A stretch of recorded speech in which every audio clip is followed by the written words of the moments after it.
ça, j'aurais voulu faire le week-end d'Amil d'il y a quelques temps, sauf que voilà, ce week-end là, comme très souvent pendant les week-ends d'Amil, j'étais bien occupée et c'était impossible d'en faire un. Et donc je me suis dit que pourquoi pas, à l'occasion du Femini Books toujours, puisque toutes les places n'étaient pas prises, j'en ai chopé une pour moi en plus, et je me suis dit que ce serait l'occasion de vous faire un petit vlog de lecture totalement féministe, avec des lectures qui sont soit à thématique féministe, soit qui mettent en avant des autrices, mais qui de manière générale sont plutôt très engagées. Donc je me suis dit que ça pouvait être pas mal de se retrouver pour divers petits points lecture comme ça au fur et à mesure de ma semaine, au fur et à mesure de mes lectures, et de découvrir tout ça, et espérons-le, apprendre de nouvelles choses, et éventuellement vous faire découvrir de nouveaux livres très chouettes et de nouvelles autrices aussi. Je me suis donc concocté une pile à lire assez sympatoche que vous pouvez voir ici, composée de comics. Donc nous avons le premier tome de Paper Girls. Il y a aussi Croyante et féministe, un autre regard sur les religions d'Asma Lamrabe, qui va décortiquer un petit peu les religions et en particulier la religion musulmane, pour montrer que de toute façon vous pouvez être croyante et féministe, hein, les deux ne sont pas incompatibles, et je pense déconstruire tous les préjugés qu'on a sur les religions et notamment l'islam. Ainsi soit-elle de Benoît de Groult, qui fait partie un petit peu, j'ai envie de vous dire, des classiques du féminisme que j'ai très hâte de découvrir, donc je pense qu'il fera partie de mes lectures prioritaires. Et il y avait ce que j'avais mis aussi dans ma pile à lire du Femini Books Challenge, donc nous avons Almost Love de Louise O'Neill qui vient dénoncer une romance toxique, j'ai compris que c'était ça en tout cas je l'espère. Nous avons 2 tomes du manga Arte, voilà, avec une jeune fille qui souhaite bouleverser le monde de l'art, puisque dans son époque elle n'a pas le droit d'être peintre, mais elle en a rien à foutre parce qu'elle aime peindre. Et nous avons Comme un million de papillons noirs, qui est un album jeunesse qui met en avant tout simplement les petites filles qui ont des cheveux crépus et qui se font moquer par leurs camarades de classe parce qu'ils se moquent de leurs cheveux alors qu'ils sont parfaitement normaux et très jolis. Donc ici on aura quand même pas mal d'intersectionnalité, puisqu'on va quand même vous parler du quotidien d'une petite fille noire, et d'ailleurs c'est aussi une autrice noire. Pour le texte, pour les illustrations, il me semble que non. Ici nous avons une personnage féminin assez chouette. Ici on a une thématique plutôt engagée, un petit classique du féminisme, un essai féministe que j'ai très hâte de découvrir. Et comme j'avais commencé à lire Tunnel of Bones de V. Schwab avant d'entamer cette semaine de vlog, eh bien je vous propose de continuer à la découvrir avec vous. En tout cas de continuer à découvrir cette histoire, et je vous ferai un petit point là-dessus. Et ça reste le livre d'une autrice très engagée sur de nombreux sujets, notamment la communauté LGBTQ+, donc c'est plutôt cool. Et pour faire rapidement un point sur le thème de Tunnel of Bones, c'est une jeune fille, donc qui a une dizaine d'années, qui a des pouvoirs surnaturels, puisqu'elle peut traverser le voile qui la sépare des morts en fait, donc elle peut communiquer avec les fantômes qui sont restés sur Terre. Et voilà, on la suit dans toutes ses aventures, et c'est une petite héroïne plutôt badass, plutôt courageuse, donc je trouve que c'est un très bon thème pour le Femini Books. Voilà, ça nous montre des modèles différents aux jeunes lecteurs et c'est vraiment très cool. Je vous retrouve quelques jours plus tard, puisque tout simplement je n'ai pas vlogué pendant 2 jours. J'avais pas spécialement envie de lire hyper assidûment, puis j'avais pas toujours le temps non plus. Donc voilà, j'ai pas lu plus que ça. Par contre, j'ai terminé Tunnel of Bones de Victoria Schwab, avec lequel j'ai passé un très bon moment. C'est un très bon petit livre jeunesse, on y retrouve vraiment la petite vibe horrifique que j'aime beaucoup chez Victoria Schwab de manière générale, et puis dans le premier tome surtout. C'était distrayant, c'était amusant, j'ai bien aimé les petites touches de français puisque ça se passe à Paris, donc forcément vous avez du français et des petites visites touristiques, on va dire, des lieux un petit peu hantés de la région, de la ville. Le style est toujours aussi agréable et facile à suivre, j'aime toujours autant l'héroïne, qui sera peut-être moins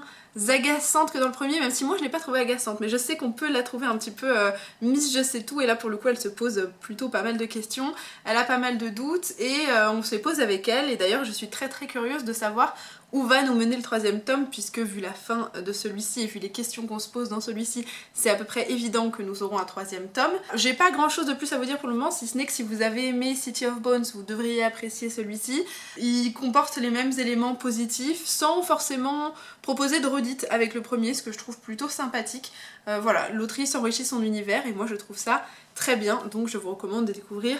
cette petite série de livres, et puis même V. Schwab de manière générale. Depuis, j'ai commencé Croyance et féministe, un autre regard sur les religions de Asma Lamrabe, qui est un essai du coup sur le Féminisme décolonial finalement, pour vous donner on va dire une façon de le situer, puisqu'en fait l'autrice s'attache à étudier un petit peu les religions et comment l'interprétation de ces religions a effacé la place des femmes dans ces mêmes religions et dans ce que les différents prophètes en fait ont décrit de cette religion, voilà, que ce soit la religion musulmane, forcément puisque c'est un peu l'objet principal de ce livre, mais aussi la religion chrétienne, la religion juive et aussi quelques autres religions comme l'hindouisme ou le bouddhisme. Donc c'est relativement large et c'est surtout très intéressant parce que ça apporte vraiment un nouveau regard sur la religion de manière générale, comment l'interprétation de ces mêmes religions a invisibilisé la place des femmes dans la construction de certaines choses, dans les textes, dans leur intervention aussi dans ces mêmes religions, et c'est très très très intéressant. Et là j'en suis à un stade où l'autrice s'intéresse particulièrement au féminisme décolonial en fait, et c'est un petit peu ce dont j'ai déjà dû vous parler sur la chaîne, mais du coup sans utiliser ce terme, c'est un peu la critique de, pas du féminisme blanc dans son entièreté, mais si c'est un petit peu ça à l'air de rien, mais ce féminisme en fait qui oublie les autres femmes et qui souvent a tendance à les caricaturer comme soumises en fait aux hommes, liées à leurs croyances très souvent d'ailleurs, et sans vraiment conviction et sans vraiment envie de lutter, alors qu'en réalité elles sont comme tout le monde en fait, elles luttent autant que celles qui s'expriment le plus fort. Voilà, j'en suis là pour le moment, je vous tiendrai au courant de comment ça avance, il me reste à peu près 50 pages donc c'est pas très long, mais c'est très intéressant, moi j'apprends beaucoup de choses et voilà. Par contre c'est un essai qui est assez dense, il est court, il est très court, mais vous avez pas mal d'extraits de traductions de textes religieux, principalement du Coran, et voilà, moi qui y connais strictement rien, c'est quand même très intéressant à découvrir et en même temps très dense puisque je découvre énormément de choses, donc pour le moment j'apprécie plutôt pas mal ma lecture. Voilà, je vous reprendrai sans doute demain pour vous tenir au courant de la fin de ma lecture de ce livre-là, et peut-être d'autres lectures probablement plutôt graphiques.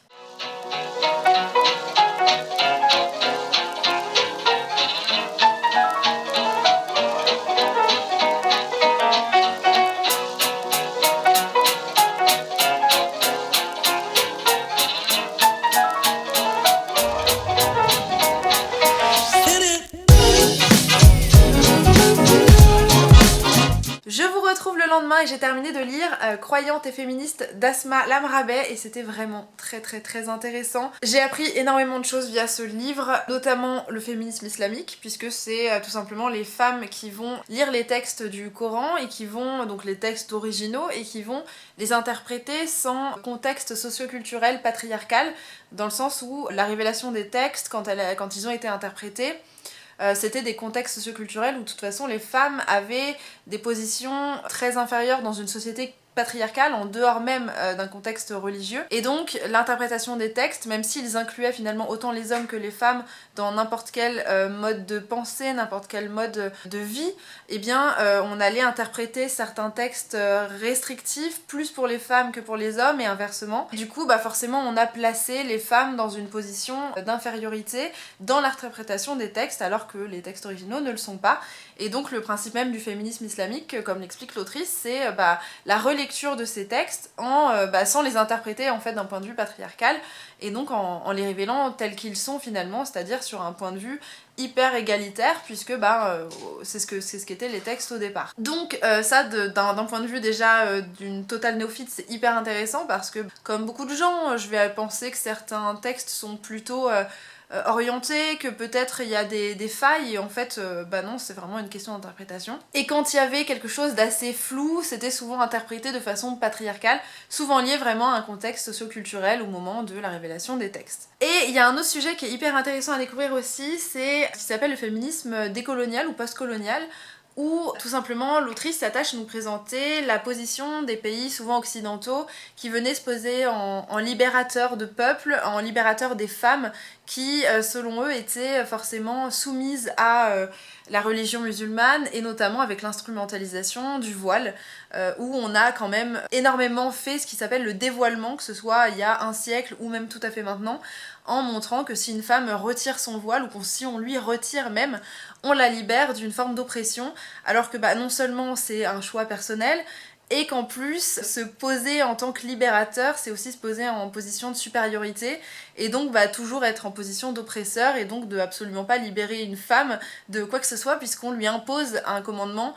pour soi-disant répondre à un mode de vie qui n'est pas forcément le sien et dans lequel elle se retrouve pas toujours, souvent pour servir d'ailleurs des valeurs qui sont tout autres, comme par exemple on cite l'exemple d'un colonel je crois dans les années 50 en Égypte qui utilisait et instrumentalisait le voile comme donc une libération de la femme, c'est-à-dire que si on lui retire, on la libère. Pour autant, il était totalement anti-féministe et n'avait aucun intérêt dans la libération des femmes, quelles qu'elles soient, et du patriarcat, que ce soit dans son propre pays ou ailleurs, mais c'était un bon instrument politique en fait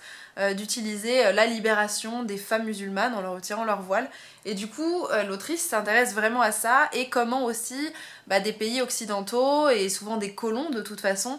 ont utilisé la religion et l'ont détournée et bafouée pour la diaboliser et souvent toujours d'ailleurs placer les femmes en position d'infériorité en montrant que regardez cette religion est terrible, elle vient affaiblir les femmes alors qu'ils avaient une méconnaissance totale du sujet. C'est toujours le cas en 2020. C'est effrayant. Donc du coup c'était vraiment une lecture très intéressante que je vous recommande de faire si vous en avez l'occasion. Je pense que c'est une très bonne ouverture en fait au sujet du féminisme islamique ou du féminisme décolonial, postcolonial, parce que là pour le coup il n'y a pas seulement les femmes musulmanes qui vont être concernées par ce sujet là, mais la philosophie, le système en fait de libération voilà, du white savior, puisqu'on est vraiment là-dedans, est hyper intéressant à étudier parce que ça reste un fléau toujours actuel en fait. Là je vais me dépêcher parce que j'ai envie d'aller au cinéma et je vais être en retard si je me bouge pas le cul, voilà. Allez, à plus tard. Je vous retrouve à nouveau le lendemain, donc cette fois-ci on est samedi. Ce matin j'ai fait 2-3 petites choses mais j'ai pas vraiment lu. Par contre hier soir j'ai pas mal lu puisque j'avais embarqué avec moi Ainsi soit-elle de Benoît de Groult qui est franchement très sympathique. Alors j'en suis à quoi ? Un tiers du récit, mais c'est vraiment hyper intéressant. Alors ça a été écrit en 1975, enfin en tout cas publié en 1975, donc il y a 45 ans au moment où je filme cette vidéo. Il y en a qui pourraient se dire que le ton peut être un peu effrayant parce que bon on parle pas exactement de la même façon, j'ai envie de vous dire, à différentes époques et des termes sont peut-être moins clairs. Pour autant, l'écriture de Benoît de Groult est ultra accessible, enfin pour moi c'est très actuel finalement. Les concepts sont plutôt très bien expliqués, c'est très fluide et j'aime beaucoup la plume de l'autrice parce qu'elle est quand même extrêmement cynique, elle est très piquante. Elle attaque très bien le patriarcat de son époque qui malheureusement n'a absolument pas changé en 2020 puisqu'il y a pas mal de choses dont elle va vous parler qui sont exactement toujours les mêmes, que ce soit des arguments qui visent à contrer le féminisme et à placer une femme qui va lutter contre le patriarcat et en tout cas lutter pour la défense de ses droits, on va toujours vous la faire passer pour une hystérique, pour une mal baisée, pour une meuf hyper frustrée, agressive. Les mêmes arguments qui vont vous dire qu'une féministe est forcément laide, bien sûr, parce que du coup elle se venge de sa laideur en défendant ses droits, parce que vu qu'elle peut pas profiter de sa beauté, eh bien elle n'a trouvé que ça pour se venger des hommes et qui ne veulent pas d'elle et des autres femmes dont elle serait prétendument jalouse. C'est des arguments que moi j'ai toujours sur les réseaux sociaux, dans la vie. C'est triste de voir que ça ne change pas. Quelque part c'est rassurant de voir cette constance aussi parce qu'on se dit que finalement la bêtise est toujours aussi crasse, mais du coup on n'a toujours pas réussi à l'éliminer en 45 ans, ce qui est un peu triste. Mais c'est hyper intéressant parce que voilà, vous parlez de ces mêmes concepts qui vous disaient qu'une femme ne pouvait pas être autrice ou être savante. Une fois qu'on a constaté qu'elle pouvait l'être, et bien si elles étaient savantes, c'était que certaines d'entre elles, les plus moches bien sûr et les plus mal baisées toujours, et qu'une fois qu'on se rend compte que non en fait toutes les femmes sont tout à fait capables de ça et qu'elles le revendiquent, et bien elles vont précipiter le monde dans le chaos, dans la dégénérescence la plus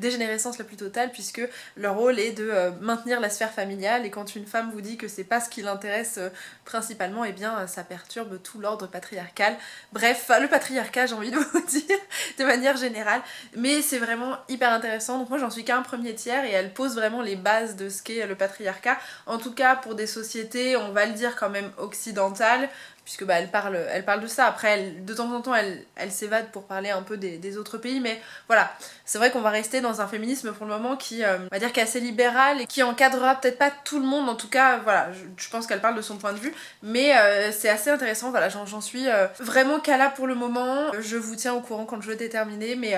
je peux déjà vous le conseiller pour éclaircir certains points patriarcaux qui le sont plutôt bien faits dans ce livre-là, et qui est toujours d'actualité.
plus tard et entre temps j'ai terminé de lire Ainsi soit-elle de Benoît de Groult et c'était une lecture vraiment très sympathique dans le sens où, comme je vous l'ai dit je crois dans les précédents plans, la plupart des textes sont plutôt accessibles, c'est avec un langage relativement courant donc c'est vraiment déjà pas compliqué à lire si vous avez peur du format essai. Ce qui est glaçant et en même temps très intéressant c'est que les réflexions sont malheureusement toujours aussi justes et toujours aussi parlantes 45 ans plus tard. Donc fatalement, il y a des choses qui peuvent motiver à faire bouger les choses, même si quand tu y réfléchis, tu te dis en 45 ans, on n'a pas plus avancé que ça, donc c'est quand même relativement triste, et en même temps on peut voir les changements sur certains autres plans, notamment les prises de conscience de pas mal de femmes sur ce qui va pas, on va dire pour celles qui étaient vraiment à l'époque formatées à ne pas penser autre chose, la presse féminine, j'ai envie de vous dire, qui change un peu, et encore. Hein, mais qui se diversifie en tout cas, ou en tout cas une presse un peu moins sexiste et de plus en plus visible, ou par exemple la dédiabolisation progressive, en tout cas chez les femmes, du mot féminisme qui pendant très longtemps, ça a d'ailleurs été mon cas quand j'étais plus jeune, pouvait faire peur et pouvait donner l'impression que si vous vous disiez féministe, vous étiez une cinglée hystérique, alors que non, hein, pas du tout. Et que voilà, la colère que l'on peut avoir, elle est parfaitement saine et que le mouvement féministe, c'est pas que de la colère, c'est surtout une envie de changement. Et donc voilà, il y a surtout une évolution sur ces points-là où effectivement ça se démocratise de plus en plus chez des personnes plus jeunes, que l'accès à ce savoir-là est beaucoup plus facile et diversifié, que les femmes ont de moins en moins de mal à en discuter entre elles et surtout assument de vouloir défendre leurs droits. Malgré tout, le patriarcat, lui, il est toujours très bien installé, toujours dans les mêmes sphères, et que le discours du patriarcat envers les femmes qui se libèrent de ces codes est strictement toujours le même et qu'on en arrive toujours aux mêmes écueils et aux mêmes blocages. Et que ça, faut que ça bouge. Voilà, donc c'était plutôt intéressant de lire cet essai qui du coup est vraiment toujours d'actualité. Malgré tout, il y a certains points sur lesquels moi j'étais pas toujours d'accord avec le point de vue de Benoît de Groult, mais bon après ça c'est des questions de point de vue. Il y a des mots qui me gênaient assez souvent, donc il y a le mot commençant par N pour les personnes noires, qu'on peut retrouver notamment pour le qualificatif féminin. Alors je pense que la plupart du temps elle l'utilise pour reprendre des discours qui sont profondément racistes, mais du coup c'est vrai que c'est utilisé assez souvent et moi je sais que ça a tendance à me heurter. Bon, vous vous doutez bien que c'est pas lié à ma couleur de peau, mais voilà, c'est quelque chose que j'aime pas voir et que j'aime pas lire, donc forcément ça m'a pas plu. Et il y a un discours qui, à la lumière davantage encore plus de croyante et féminisme d'Asma Lamrabet, il y a des points de vue orientés religion qui vont souvent heurter la religion musulmane en la montrant comme extrêmement néfaste vis-à-vis des femmes et hyper réductrice. Et voilà, quand on en a une lecture très patriarcale, effectivement oui, mais quand j'ai lu Croyante et féminisme d'Asma Lamrabet, ça remet un peu toutes les choses en place, qui nous parle justement des textes d'origine qui ont été interprétés d'une façon volontairement patriarcale et qui du coup peuvent être lus d'une façon totalement différente et en excluant pas en fait la place des femmes dans la religion musulmane, puisqu'elles font autant partie que les hommes de cette religion dans les textes. Et du coup voilà, après c'est un texte qui date pour le coup, celui de Benoît de Groult, d'il y a 45 ans, donc c'était aussi peut-être une lecture qu'on n'avait pas encore autant mise en lumière, et les femmes musulmanes, on leur donnait peut-être pas autant la parole pour s'exprimer, mais voilà, du coup il y a un côté un petit peu féminisme blanc, hein, je pense, sur la question du texte de Benoît de Groult, qui va pas forcément se positionner en sauveuse, mais qui quand elle aborde la question des femmes musulmanes ou des femmes dans différents pays d'Afrique, parce qu'elle a parlé d'excision par exemple, et que ça c'est malheureusement très commun dans pas mal de pays, va avoir cette position, alors évidemment de parler du fait que ça ne devrait pas se faire parce que c'est clairement de la violence faite au sexe féminin volontairement parce que c'est une femme, qu'elle ne doit pas prendre de plaisir, que seul l'homme a un droit sur son corps, donc c'est la déshumanisation pour le coup des femmes. Et même si je comprends tout à fait la défense de ce point de vue, et moi aussi je suis totalement contre l'excision, mais je pense que beaucoup de femmes le sont, les principales concernées aussi, parfois il y a un discours qui peut, pour moi, caricatural et volontairement poser les femmes racisées ou qui subissent malheureusement ces choses-là dans une position d'éternelles victimes et de personnes qui luttent pas forcément contre ça, alors que voilà, je pense que c'est tout à fait le cas. Et même s'il y a des femmes qui participent à ce système patriarcal, il y en a aussi beaucoup qui luttent contre. Voilà, bref, du coup j'ai vraiment eu cette nuance à apporter pour moi sur cet essai qui peut gêner, sachez-le, mais sinon je le trouve plutôt très intéressant. Ensuite, j'ai commencé une nouvelle lecture qui est donc Almost Love de Louise O'Neill, qui est un contemporain qui est présenté un peu comme une dark romance, puisque vous y suivez le parcours d'une jeune femme qui s'appelle Sarah, et vous la suivez dans deux temporalités différentes, son présent et son passé, et donc elle vous raconte la relation qu'elle a eue avec un homme qui s'appelle Matthew et qui est parfaitement détestable, hein, je le hais de toute mon âme. C'est un pur connard, hein, je pense qu'il n'y a pas d'autre mot. Et un pur produit du patriarcat aussi, et ça montre en fait surtout comment dans des relations amoureuses, une relation de domination peut se mettre en place, comment un pervers narcissique, parce que très clairement on est là-dedans, prend le pas sur une femme, comment il la manipule, comment elle, avec la pression patriarcale aussi, ne voit pas forcément les écueils, va rentrer dans certains écueils, parfois j'ai envie de vous dire volontairement, mais bon, voilà, il y a toujours cette pression-là. Comment elle fait des erreurs, mais comment je pense beaucoup sont créées par le patriarcat, des attentes sociales que vous êtes censé avoir, des non-dits, et puis la pression de cet homme qui bien sûr la manipule plutôt très bien, hein. Donc c'est pas une dark romance comme on l'entend souvent dans les livres érotiques, souvent parce que c'est un peu ça, mais c'est plutôt vraiment une vraie romance horrible, voilà, sachant que les dark romances, souvent, de ce que j'en ai lu, érotisent et rendent romantiques des pervers narcissiques. Là pour le coup non, on le rend pas du tout romantique. On a vraiment ce point de vue là, très cru et très froid sur ce que vit Sarah, et c'est assez parlant parce que je peux pas dire que j'ai été confrontée à ça, mais certaines de ses réactions, je les comprends puisque j'ai pu les ressentir ou les vivre, et du coup je le trouve plutôt fort. Par contre je vous le déconseille si vous ne parlez pas anglais et si vous n'avez pas un bon niveau d'anglais, parce que la construction narrative est quand même assez alambiquée. Il y a des passés présents, ça on connaît, mais dans la construction des paragraphes, des fois vous avez des sauts dans le présent qui sont pas annoncés, ou des sauts dans le passé qui sont pas annoncés non plus, qui peuvent être déroutants. Donc voilà, ça peut être un peu compliqué en termes de compréhension si vous n'avez pas le niveau d'anglais, donc je vous recommanderais plutôt d'avoir un bon niveau pour vous lancer dans cette lecture en VO, puisqu'il n'est pas traduit jusque là. Voilà, donc j'en suis à la fin,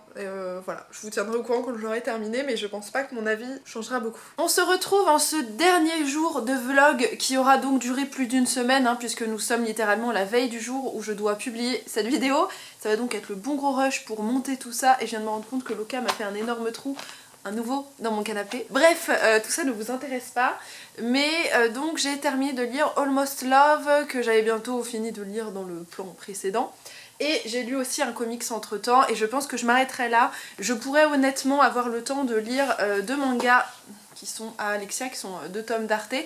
mais j'ai vraiment le montage à faire, donc je pense pas que je vais lire plus que ça, en tout cas que je vais vous proposer plus d'autres livres dans cette vidéo, mais je vais quand même vous donner mon avis sur les bouquins que j'ai lus. Donc, Almost Love.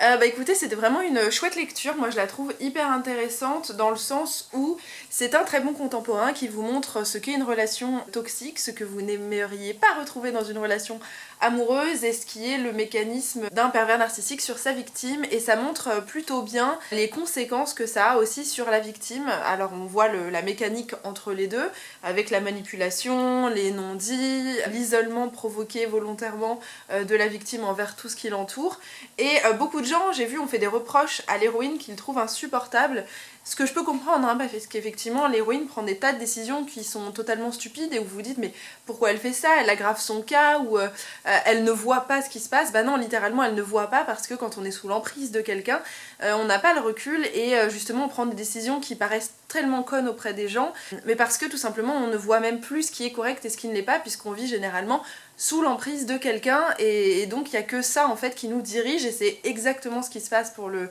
personnage principal, qui va se mettre à dos peu à peu tout ce qui l'entoure, tout ce qu'elle connaissait et tout ce qui était finalement sa stabilité, parce que il y a ce pervers narcissique qui a pris une emprise démesurée sur elle. Et on voit bien du coup toute la critique qui est faite de ce type de relations, qui sont malheureusement majoritairement des hommes sur des femmes, et donc bon, il y a toute une réflexion quand même féministe, c'est le cœur des romans de Louise O'Neill la plupart du temps, qui va nous décrire les mécanismes patriarcaux, comment généralement ils vont enfermer les femmes dans certains comportements, comment elles ont moins d'options sur certaines choses, voilà, avec d'autres personnages qui essayent de sortir l'héroïne de ce type de comportement dans lequel elle se trouve, que ce soit dans son passé ou son présent. Et j'ai trouvé ça vraiment hyper intéressant comme réflexion, et c'est exactement ce que j'espérais trouver dans cette lecture. un bouquin qui vous montre littéralement sans phare et sans jamais érotiser ni romantiser ce qu'est une relation toxique, et ben de vous la montrer telle qu'elle, parce que c'est malheureusement le reproche que je fais à beaucoup de livres qui sont brandés dark romance, qui sont littéralement, quand c'est pas pire, des pervers narcissiques qui ont une emprise démesurée sur des femmes, comme c'est le cas même d'ailleurs dans des livres qui sont censés être plus soft, comme After, où pour moi c'est littéralement le cas, hein. Hardin est un total pervers narcissique. Ici on a la même chose, sauf que on nous a pas romantisé la chose, et ça fait du bien de le lire, et j'aimerais le mettre entre les mains de tout le monde, même si très clairement, je vous l'ai dit hier, c'est pas une lecture qui est hyper simple à faire, déjà parce que les sujets sont pas évidents. Vous avez d'ailleurs une scène de viol dedans, donc je tiens à mettre en garde là-dessus, tant pis si ça vous spoil, j'ai envie de vous dire que c'est pas hyper important dans l'arc narratif, mais ça montre juste la façon dont la personne ne l'écoute pas. Voilà, c'est un des mécanismes qui peut se déclencher. J'aurais donc tendance à vous recommander assez fortement de lire Almost Love si vous ne l'avez pas lu, et là je vais aller surveiller mes oignons qui crament. Les oignons sont sauvés. Donc je vous disais, je vous recommande très fort donc de découvrir cette lecture, et bien sûr si vous lisez en anglais et que vous avez un bon niveau, je vous recommande de le faire. J'espère que des maisons d'édition le traduiront ce livre, parce que il est quand même assez intéressant dans sa construction et il fait du bien quand même à lire. Et ce que je trouve bien aussi et que j'ai pas pensé à noter, c'est qu'on parle aussi de tout le procédé de reconstruction d'une personne qui aura subi l'emprise d'un pervers narcissique, qui ne se fait pas en un claquement de doigts, qui est long, qui est semé d'embûches. Et c'est assez réaliste sur tous ces plans-là, et vraiment j'aime ce bouquin pour son réalisme, mais c'est aussi la force de cette autrice qui a toujours des livres qui sont assez réalistes dans leur façon d'être construits, avec des héroïnes et des... souvent oui, des héroïnes qui sont très réalistes, et moi c'est ce que j'aime, parce que la vie c'est pas un roman, ça on le sait, et ça se passe pas toujours facilement, et parce que la vie est telle qu'elle en fait. Autre livre que j'ai donc terminé au cours de cette semaine, enfin on va dire de ces 10 jours de lecture, ce sera Paper Girls, donc de Brian K. Vaughan, Cliff Chiang et Matt Wilson. Alors Paper Girls m'a énormément surprise parce que il se passe tout un tas de trucs que je n'imaginais mais absolument pas. Je pensais qu'on était dans un comics, vous savez, avec une base, j'ai envie de vous dire, contemporaine, mais alors vous avez totalement un univers de science-fiction, hein. Si jamais vous ne le saviez pas, sachez-le, je me suis pas spécialement intéressée au résumé, j'aurais peut-être dû mais bon après moi ça m'a pas dérangé du tout, mais si jamais vous attendez à quelque chose de très contemporain, non. Pour le moment j'ai pas tellement vu l'aspect on va dire féministe de l'histoire, si ce n'est effectivement le fait qu'on ait 4 héroïnes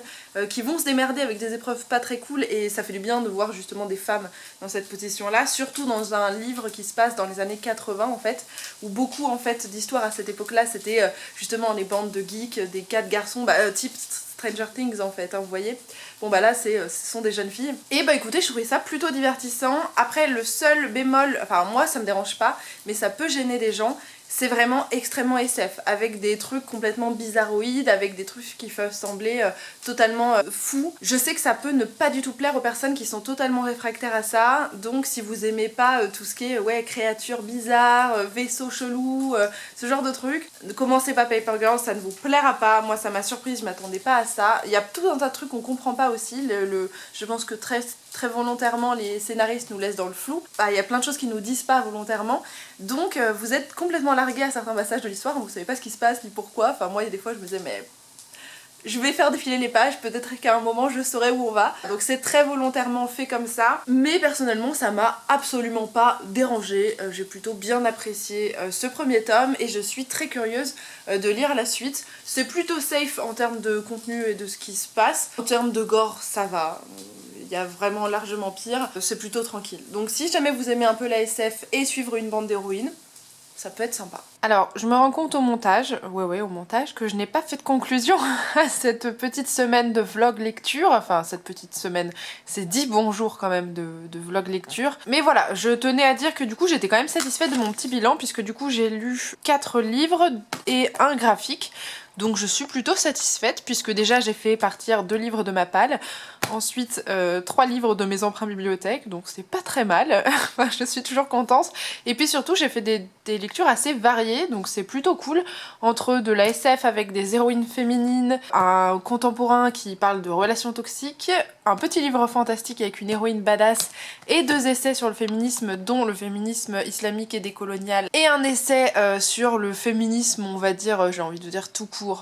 on va dire le patriarcat.